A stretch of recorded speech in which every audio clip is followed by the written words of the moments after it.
Minoxidil application. Common mistakes which people make. Minoxidil fail नहीं होती majority of the cases में, fail होता है उसका रॉन्ग एप्लीकेशन मेथड, और ये मिस्टेक शायद आप भी कर रहे हो। अब आप इस कंफ्यूजन में रहोगे कि मैं कौन सी ऐसी मिस्टेक कर रहा हूँ कि मिनॉक्सिडिल मुझे उतना अच्छा रिजल्ट नहीं दे रहा जितना उसे देना चाहिए। उन पेशेंट्स में जिनमें मिनॉक्सिडिल बहुत अच्छा हेल्प कर सकती है, अगर हेल्प नहीं करती तो वो कौन से ऐसे रीजंस हैं which are common with minoxidil application, which we must see if we are applying minoxidil, which is given to us by a very competent doctor, a hair doctor। और हमें पता है कि हमें मेल पैटर्न हेयर लॉस या female pattern hair loss है जिसका treatment minoxidil है। By the end of the video you'll be able to find out कि आप कोई मिस्टेक तो नहीं कर रहे और कौन सी ऐसी चीजें हैं जो आपको ध्यान देनी है जब आप मिनॉक्सिडिल अप्लाई करें।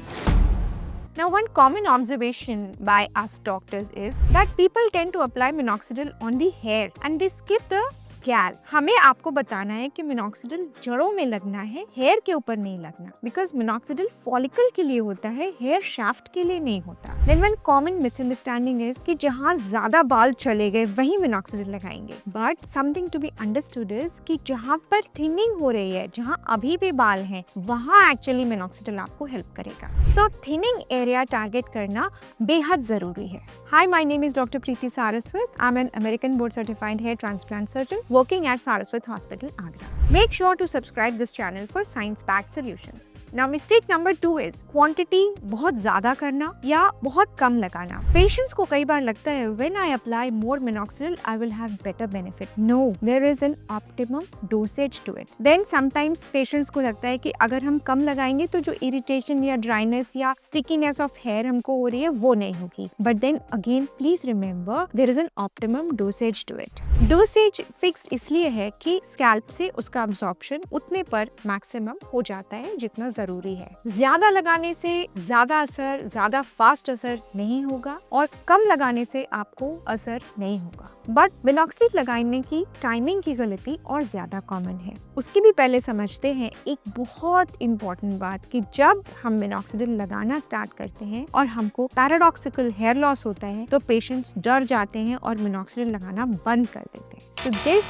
gives minoxidil a bad reputation कि डॉक्टर हम तो चले अपना हेयर बेटर करने, आपने हमको दवाई दी, उसको लगाते ही हमारे बाल झड़ने लगे। कमेंट सेक्शन में आप ये बताइए आप में से कितने लोगों ने मिनॉक्सिडिल स्टार्ट करते समय जो हेयर फॉल होता है उसकी वजह से मिनॉक्सिडिल बंद कर दिया, और ये भी बताइए कि आप कितने ml मिनॉक्सिडिल रोज लगाते हो।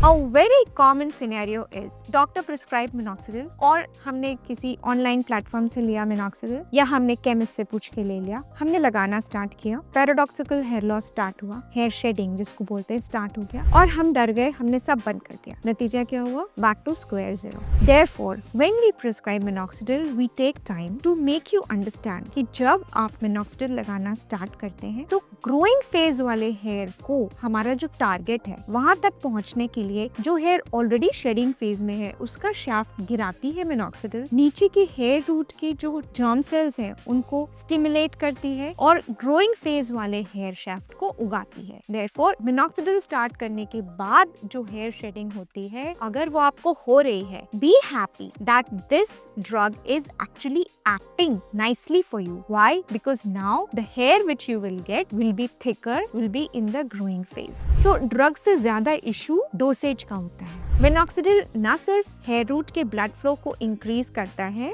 बल्कि उसके ग्रोथ फेज को भी इम्प्रूव करता है। Please press the like button if you find this information valuable. Mistake number 3, inconsistent timing and skipping days. कभी मिनॉक्सिडिल यूज कर ली फिर छोड़ दिया कि मेरे बाल तो बेटर हो गए, अब मुझे कोई काम नहीं है, बाद में देखेंगे। एक्चुअली मिनॉक्सिडिल हेयर के एप्लीकेशन में कंसिस्टेंसी पे काम करता है। अगर आप कभी जिम जाओगे कभी नहीं जाओगे तो आपकी बॉडी मसल बिल्डअप नहीं होगा। Therefore, as we just pointed out, consistently minoxidil लगाना है, स्टार्ट करने के बाद शेडिंग फेज के लिए रेडी रहना है और 3 to 4 मंथ्स के बाद ही दोबारा मिरर में चेक करके रिव्यू करना है कि हमको मिनॉक्सिडिल से कितना बेनिफिट हुआ। फिर भी अगर आपको लगता है कि हेयर इतने फॉल हो चुके हैं कि बॉल्डनेस ज्यादा हो गई है, हमको मेडिकल थेरेपी से फर्क नहीं पड़ रहा है और अगर मैं हेयर ट्रांसप्लांट कराऊं तो मैं कैसा दिखूंगा, तो आप इसके लिए सारस्वत हॉस्पिटल के पीक AI फीचर की हेल्प ले सकते हैं। सारस्वत हॉस्पिटल ऐप डाउनलोड करके PKI फीचर पे आप क्लिक करें और फिर अपनी फ्रंट एंड टॉप के पिक्चर्स अपलोड करें। With in next 24 to 48 hours you'll be able to get your probable result pictures along with a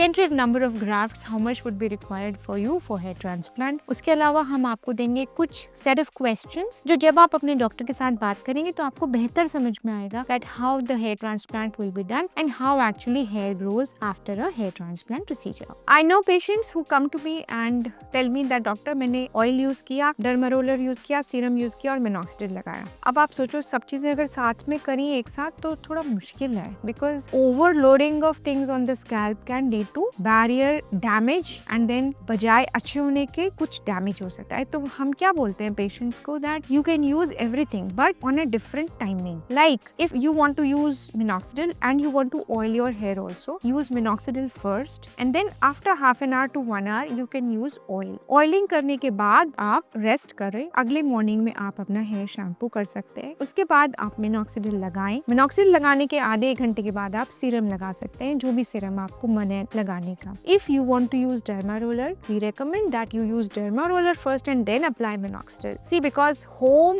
application of derma roller usually जो उसका डेप्थ है वो आपके सीरम की यानी जो भी आप लगा रहे हो इन दिस केस मिनॉक्सिडिल उसके अब्जॉर्प्शन को बढ़ाएगा। उसका डेप्थ इतना ही है। ज्यादा डेप्थ वाले डर्मा रोलर हम क्लिनिक्स में यूज करते हैं जिनका फंक्शन दूसरा भी होता है which we will tell when the time comes when there is a context to it। अभी 0.5 mm मैक्सिमम 0.75 mm का डर्मा रोलर आप अगर यूज कर रहे हैं तो पहले डर्मा रोलर कीजिए फिर मोनोऑक्सिडिल लगा के छोड़ दीजिए। This way you will be able to skip the overloading of everything on your scalp। If you are suffering from lot of baldness and you want a hair transplant consultation with us, you can click your pictures and WhatsApp us on the numbers and also you can call us for consultation। Mistake number 6 is unrealistic expectation। लोग सोचते हैं 2-3 weeks में visible growth होनी चाहिए। सी minoxidil slow worker है, instant worker नहीं। जैसे मैंने पहले बताया शेडिंग फेज के बाद स्टेबिलाईजेशन फेज होता है एंड देन रीग्रोथ वाला फेज आता है। कंपैरिजन रील्स एक्चुअली आपका पेशेंस तोड़ देते हैं बट एक और चीज है जो लोग इग्नोर कर देते हैं। वो क्या चीज है? Wrong strength,